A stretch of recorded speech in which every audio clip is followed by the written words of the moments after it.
नमस्कार बच्चों, गायत्री विद्या मंदिर के YouTube चैनल में आप सबका स्वागत है। आपकी कक्षा 11 की हिंदी की क्लास में हम पढ़ने जा रहे हैं पाठ 2 गद्य भाग से कृष्णा सोबती। कृष्णा सोबती का जन्म 18 फरवरी सन 1925 गुजरात, पश्चिमी पंजाब वर्तमान में पाकिस्तान में हुआ।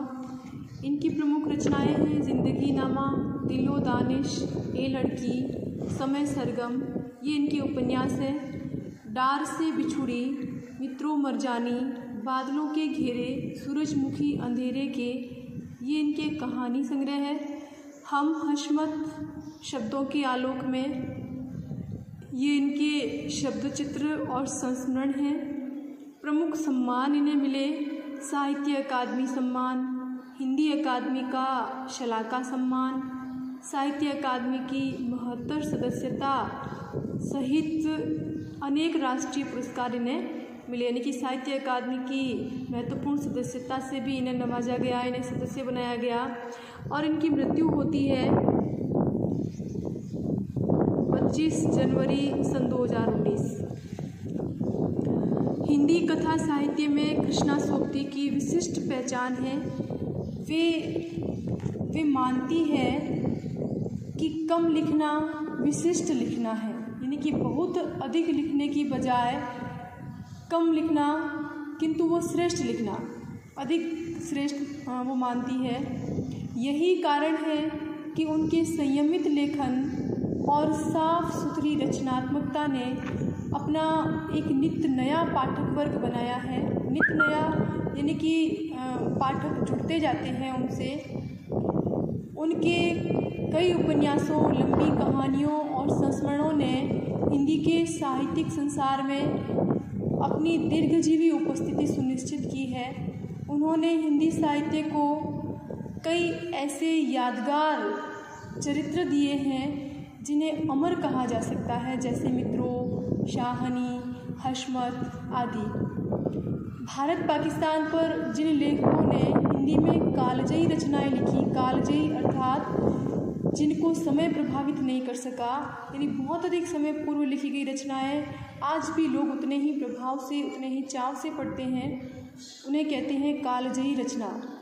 उनमें कृष्णा सोबती का नाम पहली कतार में रखा जाएगा, बल्कि यह कहना उचित होगा कि यशपाल के झूठा सच, राही मासूम रजा के आधा गांव और भीष्म साहनी के तमस के साथ साथ कृष्णा सोबती का जिंदगी नामा इस प्रसंग में एक विशिष्ट उपलब्धि है।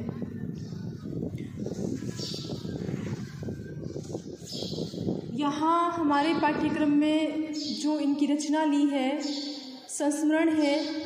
संस्मरण के क्षेत्र में हम हशमत शीर्षक से उनकी कृति का विशिष्ट स्थान है, जिसमें अपने ही एक दूसरे व्यक्तित्व के रूप में उन्होंने हशमत नामक चरित्र का सृजन, बहुत महत्वपूर्ण फैक्ट है ये, अपने ही एक दूसरे व्यक्तित्व के रूप में हशमत नामक चरित्र का सृजन किया है इन्होंने।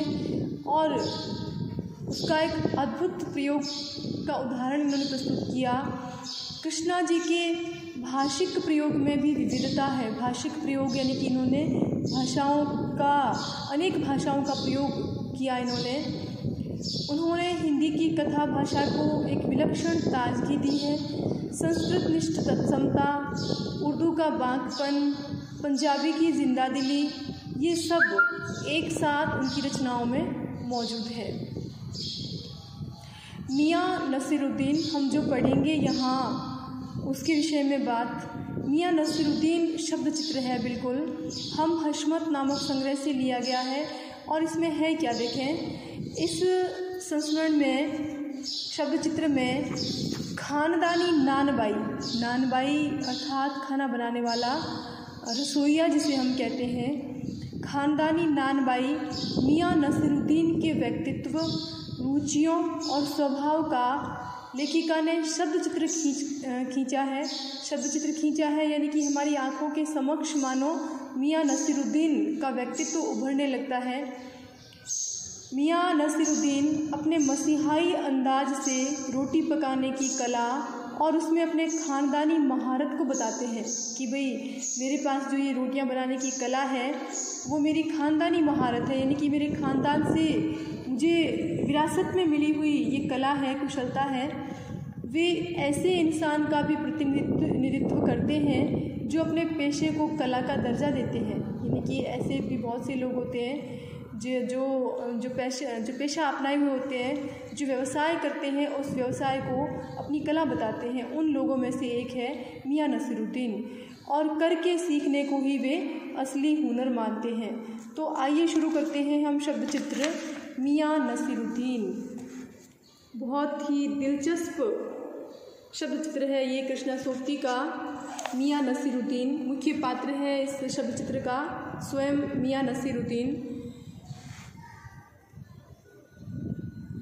साहबों, उस दिन अपन मटिया महल की तरफ से न गुजर जाते तो राजनीति, साहित्य और कला के हज़ारों हजार मसीहों के धूम धड़क्के में नानबाइयों के मसीहा मियाँ नसीरुद्दीन को कैसे तो पहचानते और कैसे उठाते लुत्फ़ उनके मसीही अंदाज का।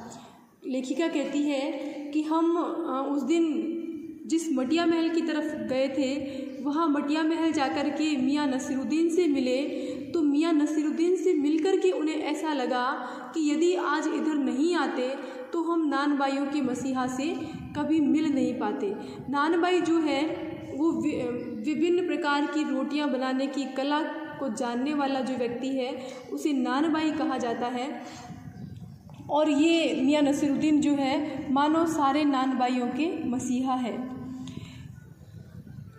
फिर देखें, हुआ यह कि हम एक दोपहरी जामा मस्जिद के आड़े पड़े मटिया महल के गढ़ैया मोहल्ले की ओर निकल गए। गढ़ैया मोहल्ला है, मोहल्ले की ओर निकल गए। एक एक निहायत मामूली अंधेरी सी दुकान पर पटापट यानी शीघ्रतापूर्वक पटापट आटे का ढेर सनते देख ठिठके। उन्होंने देखा कि बहुत जल्दी आटा छन रहा है, उस आटे का नीचे ढेर लग रहा है, इतना सारा आटा क्यों छान रहे हैं। ये जब देखा तो वो रुक गए और सोचा क्या कि सेवइयों की तैयारी होगी, हो सकता है सेवइयाँ बनाने की तैयारी हो रही होगी। लेकिन पूछा तो पूछने पर मालूम हुआ कि ख़ानदानी नानबाई मियाँ नसीरुद्दीन की दुकान पर खड़े हैं हम। मियाँ मशहूर है किसके लिए? 56 किस्म की रोटियां बनाने के लिए मियाँ नसीरुद्दीन प्रसिद्ध है। हमने जो अंदर झांका यानी अंदर देखा, वहाँ तो क्या पाया, उन्हें क्या मिला वहाँ कि मियाँ चारपाई पर बैठे बीड़ी का मज़ा ले रहे हैं और मौसमों की मार से पका हुआ चेहरा। ये देखें शब्द चित्र आया मियाँ नसीरुद्दीन का। इसको पढ़ कर के एक व्यक्ति की छवि आपकी आंखों के समक्ष उत्पन्न होएगी यदि आप ध्यानपूर्वक इन शब्दों को देखेंगे। मौसमों की मार से पका हुआ चेहरा, मौसमों की मार से पका हुआ चेहरा यानी कि बहुत उम्रदराज व्यक्ति, आँखों में काइयाँ यानी कि आँखें भी उसकी बुढ़ापे की शिकार, भोलापन, और पेशानी यानी कि ललाट पर मंजे हुए कारीगर के तेवर, यानी कि उसकी ललाट पर एक कुशल कलाकार के जो तेवर होते हैं बिल्कुल वो दिखाई दे रहे थे, भाव प्रकट हो रहे थे। और लेखिका और जब वहाँ पर गए तो मियाँ नसीरुद्दीन ने समझा कि कोई ग्राहक आए हैं। हमें गाहक समझ मियाँ ने नज़र उठाई, हमें गाहक यानी ग्राहक समझ कर के मियाँ नसीरुद्दीन ने अपनी नज़रें ऊपर उठाई और बोला, फरमाइए। तो लेखिका क्योंकि वहाँ ग्राहक बनकर नहीं गई थी, वो एक जिज्ञासु बन कर के गई थी, उनका साक्षात्कार लेने के लिए गई थी, मियाँ नसीरुद्दीन से कुछ प्रश्न पूछने के लिए गई थी, इसीलिए थोड़ी उसको झिझक महसूस हुई और बोला। झिझकते हुए उसने कहा, आपसे कुछ सवाल पूछने थे, आपको वक्त हो तो, यदि आपके पास वक्त है तो आपसे कुछ सवाल पूछने हैं। मियाँ नसीरुद्दीन ने पंचहजारी अंदाज से सिर हिलाया। पंचहजारी मुग़ल दरबार में पंच हजारी एक पद है, ओहदा है, तो मानो मियाँ नसीरुद्दीन वो पंच हजारी पद पर मानो आसीन है आज भी दरबार में। उस गर्व के साथ उसने सिर हिलाया और कहा, निकाल लेंगे वक्त थोड़ा, पर ये तो कहिए आपको पूछना क्या है? कि हम वक्त निकाल लेंगे, किंतु आप ये तो बताएं कि आप पूछना क्या चाहते हैं। फिर घूर कर देखा और बोला, मियाँ कहीं अखबार नवीस तो नहीं हो? अखबार नवीस यानी कि अखबार में संपादक रिपोर्टर तो नहीं हो? ये तो खोजियों की खुरापात है, यानी कि इस प्रकार के प्रश्न पूछना तो खोजी लोगों की हरकतें होती है। हम तो अखबार बनाने वाले और अखबार पढ़ने वाले दोनों को ही निठल्ला समझते हैं। हाँ, कामकाजी आदमी को इससे क्या काम है? खैर, आपने यहाँ तक आने की तकलीफ़ उठाई है तो पूछिए क्या पूछना चाहते हैं। तो देखें क्या कहते हैं मियाँ नसीरुद्दीन, कितनी बात बोलते हैं। देखो, घूर करके देखा और कहा कि मियाँ कहीं अखबार नवीस तो नहीं हो, और ये तो क्योंकि ये काम तो खोजियों की खुरापात है, और हम तो अखबार बनाने वाले और अखबार पढ़ने वाले दोनों को ही क्या समझते हैं? निठल्ला, निकम्मा समझते हैं। हाँ, कामकाजी आदमी को इससे क्या काम है? आपने यहाँ तक आने की तकलीफ़ उठाई ही है तो चलो पूछो कि तुम्हें क्या पूछना है। फिर अब देखो, लेखिका का पहला प्रश्न पूछना यह था कि ये किस्म किस्म की रोटी पकाने का इल्म आपने कहाँ से हासिल किया? किस्म किस्म की अर्थात भांति भांति की, तरह तरह की रोटियां बनाने का इल्म, यानी कि गुर, कला, हुनर, शिक्षा, ज्ञान कहाँ से हासिल किया, यानी प्राप्त किया? मियाँ नसीरुद्दीन, देखो अब मियाँ नसीरुद्दीन का उत्तर देखो, उनके हाव भाव देखो, उनकी प्रतिक्रिया देखो। मियाँ नसीरुद्दीन ने आँखों के कंचे हम पर फेर दिए। आँखों के कंचे नहीं किए, आँखों की पुतलियाँ, आँखों की गोटियाँ यानी आँखें हम पर फेर दिए। फिर तरेर कर बोले। क्या तरेर कर? आँखें तरेर कर बोले। क्या मतलब? पूछिए साहब, नानबाई इल्म लेने कहीं और जाएगा? अब ये पूछो कि जो नानबाई है, नानबाई जो है वो तो जन्म से ही नानबाई है, वो कला सीखने के लिए कहीं और जाएगा क्या? क्या नगीना साज के पास? नगीना साज यानी कि जो नगीना जड़ने का काम करने वाला जो कारीगर है, क्या उसके पास जाएगा? क्या आईना साज के पास, आईना बनाने वाले के पास? क्या मीना साज के पास, मीनाकार के पास? या रफूगर, रंगरेज या तेली तंबोली से सीखने जाएगा? कहने का आशय ये है कि अन्य व्यवसायों से जुड़े हुए लोगों के पास क्या नानबाई रोटी बनाने की कला सीखने जाएगा? यानी कि ये उसका व्यंग्य है मियाँ नसीरुद्दीन का लेखिका के इस प्रश्न पर कि किस्म किस्म की रोटी बनाने का इल्म आपने कहाँ से हासिल किया। फिर कहते हैं,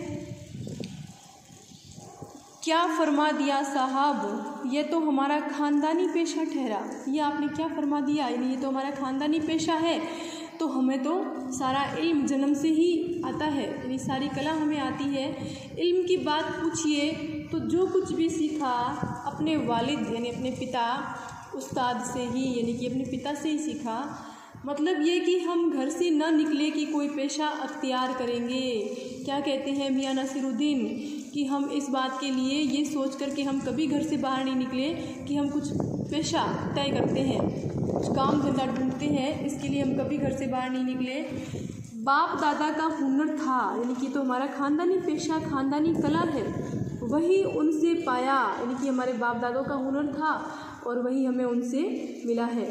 और वालिद मरहूम के उठ जाने पर, वालिद मरहूम यानी कि स्वर्गवासी, उठ जाने पर यानी कि उनकी स्वर्गवासी हो जाने पर आ बैठे उन्हीं के ठिये पर ठिया यानी कि वो चूल्हा, वो स्थान जहाँ पर वो बनाते हैं वो रोटियाँ, भट्टी, यानी कि इनसे पहले इनके पिताजी बनाया करते थे और जैसे ही पिताजी स्वर्गवासी हुए और इन्होंने वो काम संभाल लिया।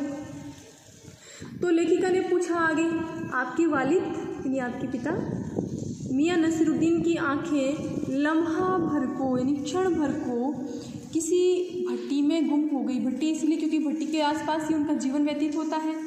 मानो वो भट्टी में गहराई से देखने लगा गहरी सोच में है, ऐसा लगा मानो वो बहुत गहरी सोच में है। फिर सिर हिलाया और क्या आँखों के आगे चेहरा जिंदा हो गया? लेखिका ने पूछा, क्या आँखों के सामने चेहरा जिंदा हो गया? हाँ, हमारे वालिद साहिब मशहूर थे यानी प्रसिद्ध थे मियाँ बरकत शाही नानबाई गढ़ैया वाले के नाम से। यानी कि ये हमारे जो वालिद हैं, हमारे जो पिता हैं, वो किस नाम से मशहूर थे, किस नाम से प्रसिद्ध थे? मियाँ बरकत शाही नानबाई गढ़ैया वाले के नाम से।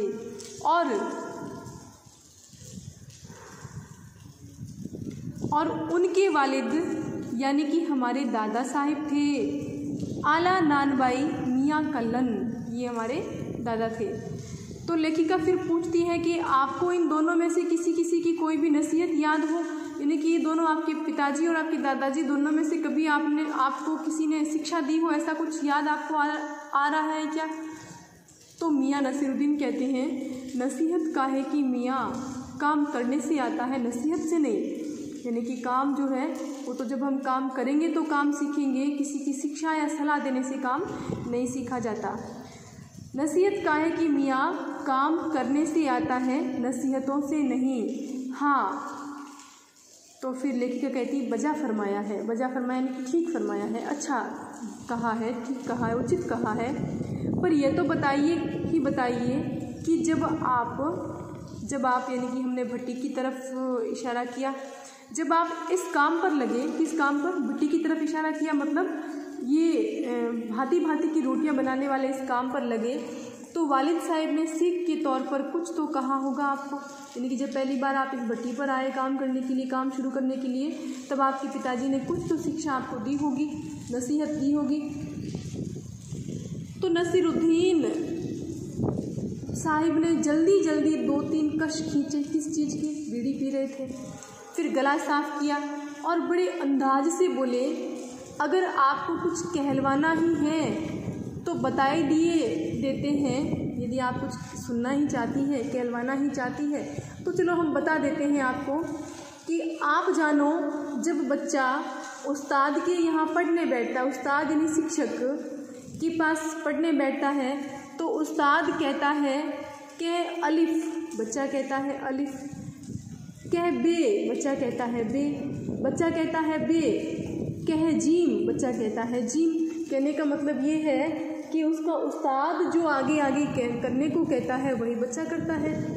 तो इस बीच उस्ताद जोर का एक हाथ सिर पर धरता है, यानी कि बच्चा पीछे कह रहा है, फिर भी वो उस्ताद जो है एक जोर का तमाचा लगाता है और शागिर्द यानी शिष्य, चेला चुपचाप परवान करता है कि वापस वो अपना अध्याय पढ़ता जाता है। समझे साहिब, एक तो पढ़ाई ऐसी और दूसरी मतलब देखो, उस्ताद कहता है और बच्चा पीछे बोलता है। जब बात ख़त्म होती है तो उस्ताद एक चांटा लगाता है और जैसे ही चांटा लगाता है बच्चा वापस वो की वो चीज़ रिपीट करने लग जाता है, वो की वो चीज़ पूरी अलिफ बे जीम ये सब बोलने लग जाता है। तो ये कि एक तो ये होती है पढ़ाई, और दूसरी कहने से पहले बात को बीच में ही छोड़ दिया। बात बीच में छोड़ सामने से गुजरते मीर साहब को आवाज़ दे डाली और कहा, कहो भाई मीर साहब, सुबह ना आना हुआ पर क्यों? यानी आज सुबह आप आए नहीं, क्यों नहीं आए? तो मीर साहब ने सिर हिलाया, मियाँ अभी लौट के आते हैं तो बता देंगे, ठीक है, कि अभी वापस आते हैं लौटकर फिर बताएंगे। तो फिर देखो लेखिका फिर पूछ लेती, बड़ी जिज्ञासु है, कि आप दूसरी पढ़ाई की बाबत कुछ कह रहे थे ना, यानी दूसरी पढ़ाई के बारे में भी आप कुछ कह रहे थे, आपने बोला नहीं, ठीक है। तो हम यहीं तक रखते हैं और इसके आगे दूसरी पढ़ाई के विषय में मियाँ नसीरुद्दीन लेखिका से क्या कहते हैं वो जानेंगे हम इसके अगले वीडियो में। तब तक के लिए धन्यवाद।